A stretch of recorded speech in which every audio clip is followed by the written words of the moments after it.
இங்க இருந்து zoom பண்ணிக்கலாம்டா.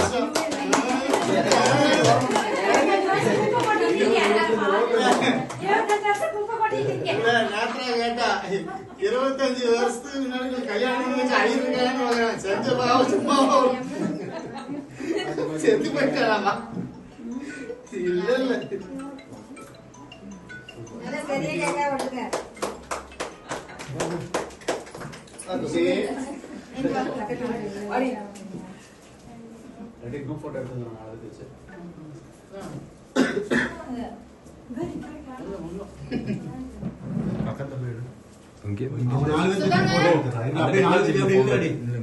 Video cut பண்ணி